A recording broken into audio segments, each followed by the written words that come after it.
Shalom. Pembacaan firman kita hari ini terdapat pada Matius pasal 23 dan 24. Pasal 23. Yesus mengecam ahli-ahli Taurat dan orang-orang Farisi. Maka berkatalah Yesus kepada orang banyak dan kepada murid-muridnya, katanya, ahli-ahli Taurat dan orang-orang Farisi telah menduduki kursi Musa. Sebab itu, turutilah dan lakukanlah segala sesuatu yang mereka ajarkan kepadamu. Tetapi janganlah kamu turuti perbuatan-perbuatan mereka, karena mereka mengajarkannya tetapi tidak melakukannya. Mereka mengikat beban-beban berat, lalu meletakkannya di atas bahu orang, tetapi mereka sendiri tidak mau menyentuhnya. Semua pekerjaan yang mereka lakukan hanya dimaksud supaya dilihat orang. Mereka memakai tali sembahyang yang lebar dan jubah yang panjang. Mereka suka duduk di tempat terhormat dalam perjamuan dan di tempat terdepan di rumah ibadat. Mereka suka menerima penghormatan di pasar dan suka dipanggil rabi.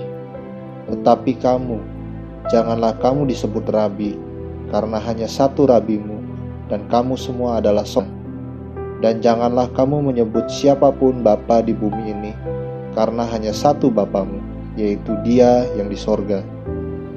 Janganlah pula kamu disebut pemimpin, karena hanya satu pemimpinmu, yaitu Mesias.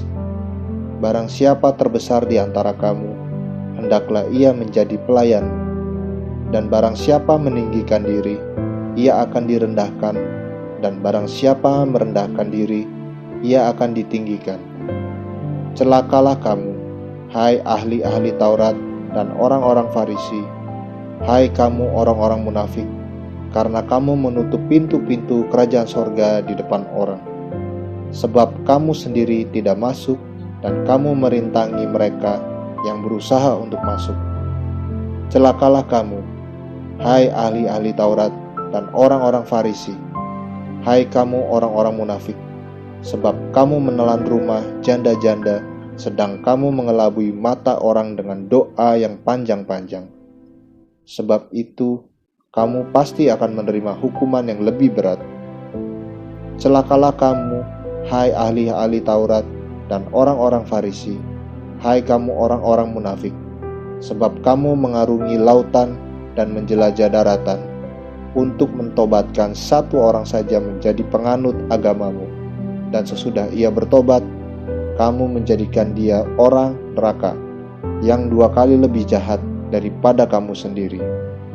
Celakalah kamu, hai pemimpin-pemimpin buta, yang berkata, bersumpah demi bait suci, sumpah itu tidak sah. Tetapi bersumpah demi emas bait suci, sumpah itu mengikat. Hai kamu orang-orang bodoh dan orang-orang buta, apakah yang lebih penting, emas atau bait suci yang menguduskan emas itu? Bersumpah demi mezbah, sumpah itu tidak sah.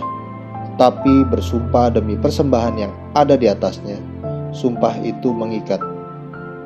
Hai kamu orang-orang buta, apakah yang lebih penting, persembahan atau mezbah yang menguduskan persembahan itu? Karena itu, barang siapa bersumpah demi mezbah, ia bersumpah demi mezbah dan juga demi segala sesuatu yang terletak di atasnya. Dan barang siapa bersumpah demi bait suci, ia bersumpah demi bait suci dan juga demi Dia yang diam di situ. Dan barang siapa bersumpah demi sorga, ia bersumpah demi tata Allah dan juga demi Dia yang bersemayam di atasnya. Celakalah kamu, hai ahli-ahli Taurat dan orang-orang Farisi, hai kamu orang-orang munafik, sebab persepuluhan dari selasi, adas manis dan jintan kamu bayar. Tetapi yang terpenting dalam hukum Taurat kamu abaikan, yaitu keadilan dan belas kasihan dan kesetiaan. Yang satu harus dilakukan dan yang lain jangan diabaikan. Hai kamu pemimpin-pemimpin buta, nyamuk kamu tapiskan dari dalam minumanmu, tetapi unta yang di dalamnya kamu telan. Celakalah kamu, hai ahli-ahli Taurat dan orang-orang Farisi, hai kamu orang-orang munafik, sebab cawan dan pinggan kamu bersihkan sebelah luarnya, tetapi sebelah dalamnya penuh rampasan dan kerakusan. Hai orang Farisi yang buta, bersihkanlah dahulu sebelah dalam cawan itu, maka sebelah luarnya juga akan bersih. Celakalah kamu, hai ahli-ahli Taurat dan orang-orang Farisi, hai kamu orang-orang munafik, sebab kamu sama seperti kuburan yang dilabur putih, yang sebelah luarnya memang bersih tampaknya, tetapi yang sebelah dalamnya penuh tulang belulang dan pelbagai jenis kotoran.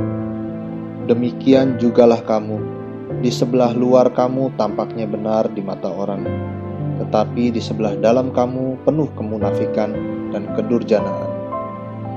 Celakalah kamu, hai ahli-ahli Taurat dan orang-orang Farisi, hai kamu orang-orang munafik, sebab kamu membangun makam nabi-nabi dan memperindah tugu orang-orang saleh, dan berkata, jika kami hidup di zaman nenek moyang kita, tentulah kami tidak ikut dengan mereka dalam pembunuhan nabi-nabi itu.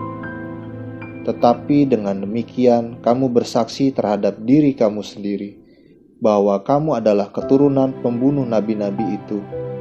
Jadi penuhilah juga takaran nenek moyangmu. Hai kamu ular-ular, hai kamu keturunan ular beludak, bagaimanakah mungkin kamu dapat meluputkan diri dari hukuman neraka?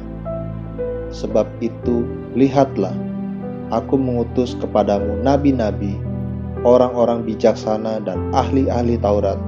Separuh di antara mereka akan kamu bunuh dan kamu salibkan.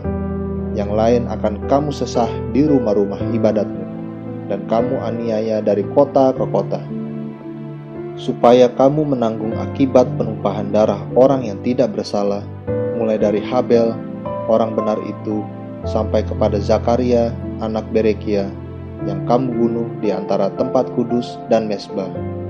Aku berkata kepadamu, sesungguhnya semuanya ini akan ditanggung angkatan ini. Keluhan terhadap Yerusalem. Yerusalem, Yerusalem, engkau yang membunuh nabi-nabi dan melempari dengan batu orang-orang yang diutus kepadamu. Berkali-kali aku rindu mengumpulkan anak-anakmu, sama seperti induk ayam mengumpulkan anak-anaknya di bawah sayapnya, tetapi kamu tidak mau. Lihatlah, rumahmu ini akan ditinggalkan dan menjadi sunyi. Dan aku berkata kepadamu, mulai sekarang kamu tidak akan melihat aku lagi, hingga kamu berkata, diberkatilah dia yang datang dalam nama Tuhan. Khotbah tentang akhir zaman. Bait Allah akan diruntuhkan. Sesudah itu, Yesus keluar dari bait Allah, lalu pergi. Maka datanglah murid-muridnya dan menunjuk kepada bangunan-bangunan bait Allah. Ia berkata kepada mereka, kamu melihat semuanya itu? Aku berkata kepadamu, sesungguhnya tidak satu batu pun di sini akan dibiarkan terletak di atas batu yang lain. Semuanya akan diruntuhkan. Permulaan penderitaan. Ketika Yesus duduk di atas bukit Zaitun, datanglah murid-muridnya kepadanya untuk bercakap-cakap sendirian dengan dia. Kata mereka, katakanlah kepada kami, bila manakah itu akan terjadi, dan apakah tanda kedatanganmu dan tanda kesudahan dunia? Jawab Yesus kepada mereka, waspadalah supaya jangan ada orang yang menyesatkan kamu. Sebab banyak orang akan datang dengan memakai namaku dan berkata, akulah Mesias, dan mereka akan menyesatkan banyak orang. Kamu akan mendengar deru perang atau kabar-kabar tentang perang. Namun berawas-awaslah, jangan kamu gelisah, sebab semuanya itu harus terjadi, tetapi itu belum kesudahannya. Sebab bangsa akan bangkit melawan bangsa, dan kerajaan melawan kerajaan. Akan ada kelaparan dan gempa bumi di berbagai tempat. Akan tetapi semuanya itu barulah permulaan penderitaan menjelang zaman baru. Pada waktu itu, kamu akan diserahkan supaya disiksa, dan kamu akan dibunuh dan akan dibenci semua bangsa oleh karena namaku. Dan banyak orang akan murtad, dan mereka akan saling menyerahkan dan saling membenci. Banyak nabi palsu akan muncul dan menyesatkan banyak orang. Dan karena makin bertambahnya kedurhakaan, maka kasih kebanyakan orang akan menjadi dingin. Tetapi orang yang bertahan sampai pada kesudahannya akan selamat. Dan Injil kerajaan ini akan diberitakan di seluruh dunia, menjadi kesaksian bagi semua bangsa. Sesudah itu, barulah tiba kesudahannya. Siksaan yang berat dan Mesias-Mesias palsu. Jadi, apabila kamu melihat pembinasa keji berdiri di tempat kudus, menurut firman yang disampaikan oleh Nabi Daniel, para pembaca hendaklah memperhatikannya. Maka orang-orang yang di Yudea haruslah melarikan diri ke pegunungan. Orang yang sedang di peranginan di atas rumah, janganlah ia turun untuk mengambil barang-barang dari rumahnya. Dan orang yang sedang di ladang, janganlah ia kembali untuk mengambil pakaiannya. Celakalah ibu-ibu yang sedang hamil atau yang menyusukan bayi pada masa itu. Berdoalah supaya waktu kamu melarikan diri itu jangan jatuh pada musim dingin dan jangan pada hari Sabat. Sebab pada masa itu akan terjadi siksaan yang dahsyat seperti yang belum pernah terjadi sejak awal dunia sampai sekarang, dan yang tidak akan terjadi lagi. Dan sekiranya waktunya tidak dipersingkat, maka dari segala yang hidup tidak akan ada yang selamat. Akan tetapi oleh karena orang-orang pilihan waktu itu akan dipersingkat. Pada waktu itu, jika orang berkata kepada kamu, "Lihat, Mesias ada di sini," atau "Mesias ada di sana," jangan kamu percaya. Sebab Mesias-Mesias palsu dan nabi-nabi palsu akan muncul, dan mereka akan mengadakan tanda-tanda yang dahsyat dan mujizat-mujizat, sehingga sekiranya mungkin mereka menyesatkan orang-orang pilihan juga. Camkanlah, aku sudah mengatakannya terlebih dahulu kepadamu. Jadi, apabila orang berkata kepadamu, "Lihat, ia ada di padang gurun," janganlah kamu pergi ke situ. Atau, "Lihat, ia ada di dalam bilik," janganlah kamu percaya. Sebab sama seperti kilat memancar dari sebelah timur dan melontarkan cahayanya sampai ke barat, demikian pula lah kelak kedatangan Anak Manusia. Di mana ada bangkai, di situ burung nasar berkerumun. Kedatangan Anak Manusia, perumpamaan tentang pohon ara. Segera sesudah siksaan pada masa itu, matahari akan menjadi gelap, dan bulan tidak bercahaya, dan bintang-bintang akan berjatuhan dari langit, dan kuasa-kuasa langit akan goncang. Pada waktu itu akan tampak tanda Anak Manusia di langit, dan semua bangsa di bumi akan meratap, dan mereka akan melihat Anak Manusia itu datang di atas awan-awan di langit dengan segala kekuasaan dan kemuliaannya.